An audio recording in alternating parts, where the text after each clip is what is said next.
Selamat sore, salam dan bahagia. Perkenalkan, nama saya Krisnawan Purnama, mahasiswa Magister Manajemen dan Bisnis Universitas Sarjana Taman Siswa. Pada kesempatan kali ini saya akan membahas berkaitan tentang apa itu KPI, manfaat KPI, dan langkah-langkah penyusunan form pengisian KPI bagi manajer. KPI atau Key Performance Indicator adalah alat ukur yang menggambarkan efektivitas perusahaan dalam mencapai tujuan bisnisnya. Perusahaan menggunakan KPI untuk mengukur kesuksesan pencapaian target mereka. Sedangkan KPI sendiri juga bermanfaat bagi karyawan. Salah satunya hasil kinerja yang menjadi lebih terukur dapat dijadikan sebagai acuan untuk memberikan penghargaan atau reward bagi karyawan yang kinerjanya lebih bagus. Begitu juga sebaliknya, karyawan menjadi lebih mengerti mengenai apa yang diharapkan manajemen terhadap dirinya. Hal tersebut dapat menjadi motivasi bagi karyawan untuk bekerja lebih optimal untuk mencapai target yang sudah ditetapkan. Sedangkan manfaat KPI bagi perusahaan salah satunya adalah memudahkan HRD untuk membuat pengukuran dan evaluasi terhadap kinerja karyawan dan dampaknya terhadap kinerja perusahaan, dan menjadi parameter berharga juga bagi perusahaan untuk membuat sistem reward, penghargaan, atau punishment hukuman yang lebih objektif, sehingga membuat karyawan menjadi lebih paham ekspektasi manajemen atau perusahaan. Kita akan mencoba untuk menyusun form pengisian KPI dalam format Excel. Yang pertama, kita buat dulu kolom-kolomnya, ada 8 kolom yang terdiri dari nomor, area kinerja utama, Key Performance Indicator atau KPI, bobot KPI, target, realisasi akhir tahun, skor, dan skor akhir. Apa itu area kinerja utama? Area kinerja utama itu adalah bidang tanggung jawab pokok manajer legal. Karena saya mengambil sampel tabel KPI untuk legal manager, jadi dalam contoh ini ya, legal manager cuma ada satu area kinerja utama, legal itu sendiri. Apa itu Key Performance Indicator? Key Performance Indicator itu adalah indikator yang terukur untuk menilai hasil kerja. Tentunya masing-masing area kinerja utama memiliki minimal satu KPI atau Key Performance Indicator. Dalam contoh ini ada 6 jumlah total KPI, dan memang sebaiknya berjumlah antara 5 sampai 10 buah. Setelah area kinerja utama kita sudah dapatkan, Key Performance Indicator juga sudah kita dapatkan, ada beberapa komponen indikator, sedangkan kita akan membuat bobot KPI-nya sendiri. Bobot ditentukan berdasarkan tingkat kepentingan atau prioritas KPI dan juga sumber daya yang dialokasikan. Total bobot harus berjumlah 100. Pada indikator rata-rata hari penyelesaian kegiatan review dokumen legal, saya ambil contoh bobot KPI-nya ada 15. Tingkat akurasi penyusunan dokumen legal saya beri bobot KPI 20. Jumlah dispute atau masalah legal yang terjadi dalam setahun itu saya berikan bobot nilai KPI 10. Prosentase jumlah dispute yang berhasil diselesaikan sesuai dengan kepentingan perusahaan saya kasih bobot nilai KPI 15. Prosentase jumlah dokumen legal perusahaan yang diproses atau diperpanjang dengan tepat waktu sesuai dengan ketentuan peraturan, itu nilainya yang tertinggi yaitu 25. Dan yang terakhir, tingkat akurasi arsip dokumen legal, bobot KPI-nya saya beri nilai KPI 15, sehingga totalnya adalah 100. Setelah bobot KPI kita tentukan, tentunya kita harus membuat target dulu. Berapa targetnya, bisa dalam hari, dalam jam, dalam menit, atau dengan skala, nilai skala 1 sampai 10, atau dengan prosentase. Ini ada beberapa yang target saya ambil dengan perhitungan hari, skala, ini jumlah, prosentase, dan ini skala. Skalanya saya ambil 1 sampai 10, targetnya saya berikan 10 paling maksimum, termasuk yang ini juga 10, yang tingkat akurasi penyusunan dokumen legal. Yang prosentase saya berikan target 100%. Untuk penyusunan ini targetnya 14 hari. Setelah target sudah kita tentukan 14 hari, skala 10, jumlahnya 4, prosentase 100, 100, dan skala 10. Dari 6 indikator ini, maka kita akan menghitung realisasi akhir tahun dari target itu berapa yang bisa dicapai.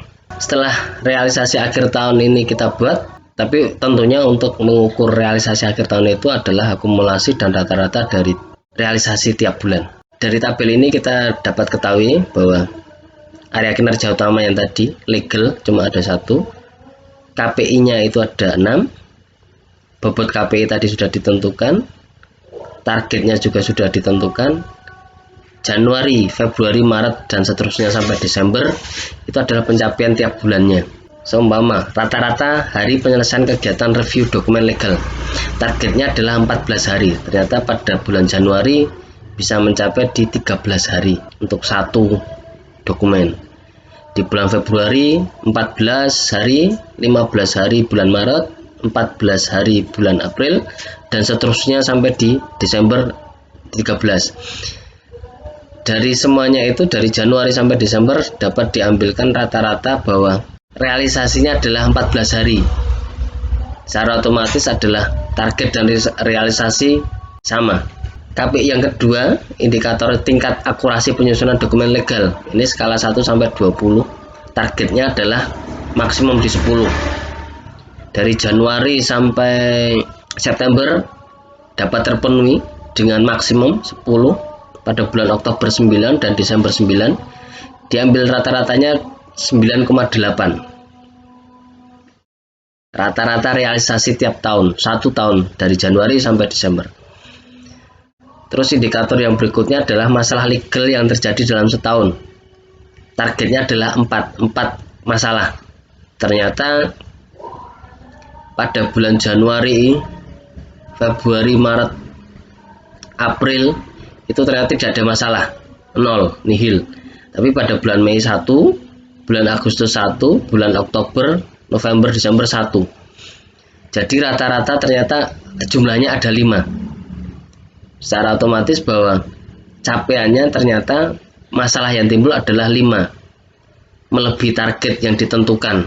Tentunya adalah penilaiannya adalah tidak baik, karena targetnya 4 tapi ternyata jumlahnya itu 5, nilainya turun karena ini berkaitan dengan jumlah permasalahan yang ada, maksimum adalah 4. Sedangkan indikator yang berikutnya adalah persentase jumlah dispute yang berhasil diselesaikan. Tadi targetnya adalah 100%, pada bulan Januari 80%, Februari 80%, dan seterusnya sampai di bulan Desember 95%. Diambil nilai rata-ratanya dari 1 tahun itu adalah 87,50%. Dengan indikator yang berikutnya adalah persentase jumlah dokumen legal perusahaan yang diproses atau diperpanjang tepat waktu.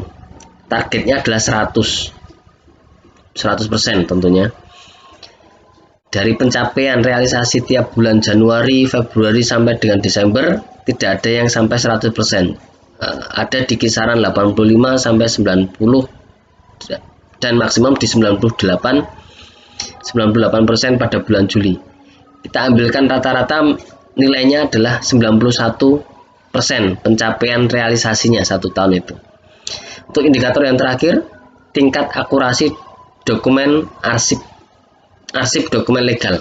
Ini skalanya saya ambil 1 sampai skala 10 sama dengan yang ini, tingkat akurasi penyusunan dokumen. Targetnya saya buat di maksimal di 10.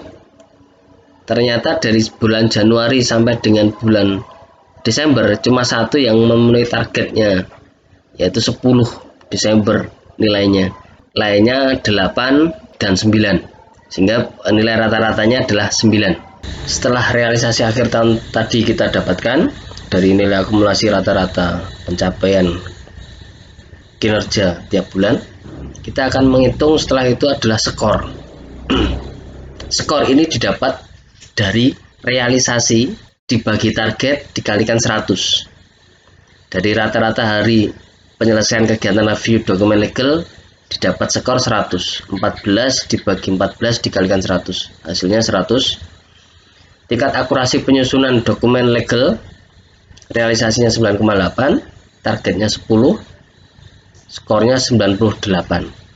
Jumlah dispute atau masalah legal yang terjadi dalam setahun, realisasinya 5, padahal di sini target maksimalnya adalah 4. Kalau dari ini itu nanti adalah bahwa target dibagi dengan realisasi akhir tahun, karena berkaitan dengan KPI maximize, di mana maksimumnya adalah 4, pencapaiannya 5, berarti nilainya adalah 80. 4 dibagi 5 dikalikan 100. Yang berikutnya indikator jumlah persentase dispute yang berhasil diselesaikan sesuai kepentingan perusahaan. Realisasinya 87,50%, padahal targetnya 100%, dengan skor 87. Dari 87,50 dibagi 100 dikalikan 100, hasilnya adalah 87. Persentase jumlah dokumen legal perusahaan yang diproses atau diperpanjang dengan tepat waktu sesuai dengan ketentuan peraturan. Targetnya adalah 100, realisasinya ternyata cuma 91. Skornya adalah 91. Dari 91% dibagi 100% dikalikan 100%, hasilnya adalah 91. Indikator yang terakhir adalah tingkat akurasi arsip dokumen legal. Targetnya tadi kita buat 10 dari skala 1 sampai 10. Realisasi akhir tahunnya akumulasinya ternyata 9, sehingga mendapat skor 90. Setelah kita dapatkan skor tadi dari realisasi akhir tahun dibagi target, pengecualian untuk indikator yang ketiga adalah jumlah dispute masalah legal yang terjadi dalam setahun. Karena kita memakai KPI maximize, jadi 4 dibagi 5 dikalikan 100 harusnya 80. Setelah kita dapatkan skor ini, kita akan menghitung skor akhir. Skor akhir itu nanti adalah skor KPI-nya. Skor dari seluruh nilai kinerjanya itu. Nilai skor akhir itu didapat dari nilai skor dikalikan bobot KPI dibagi 100. Indikator yang pertama, rata-rata hari penyelesaian kegiatan review dokumen legal. Itu skornya adalah 100. Sedangkan bobot KPI-nya telah ditentukan 15. Jadi 150 totalnya hasil dibagi 100. Mendapat nilai 15. Berarti sama antara bobot KPI dan nilai akhir maksimum di angka 15. Yang kedua, tingkat akurasi penyusunan dokumen legal itu dengan bobot KPI-nya 15, skornya 98, sehingga didapat nilai 14,7. Indikator yang berikutnya, jumlah dispute masalah legal yang terjadi dalam setahun, bobot KPI-nya 10, skornya 80, sehingga didapat skor akhir 8. Untuk yang berikutnya, persentase dispute yang berhasil diselesaikan sesuai kepentingan perusahaan, bobot KPI-nya 10, skornya didapat 87. Sehingga skor akhir menjadi 8,7. Yang berikutnya adalah persentase jumlah dokumen legal. Bobotnya paling tinggi ini 25, tapi skornya hanya 91. Karena realisasi akhirnya cuma 91%, padahal targetnya 100%. Dari ini didapat nilai skor akhir 22,7, di bawah dari bobot KPI-nya. Yang terakhir adalah tingkat akurasi arsip dokumen legal. Dengan bobot KPI 15, skornya 90, realisasinya akhir tahun itu cuma 9 padahal targetnya 10, sehingga didapat skor akhir 13,5. Dari total indikator nomor 1 sampai nomor 6 ini kita jumlah dan hasilnya adalah 87. Itu adalah nilai pencapaian kinerja per 1 tahun dari seorang karyawan yang dinilai oleh legal manager. Demikian mungkin apa yang bisa saya sampaikan tentang langkah-langkah penyusunan KPI, apa itu KPI, manfaat KPI. Mudah-mudahan apa yang saya sampaikan bisa menjadi manfaat bagi teman-teman semua dalam penyusunan KPI dan pengisian dalam format Excel. Akhir kata, wassalamualaikum warahmatullahi wabarakatuh. Salam dan bahagia.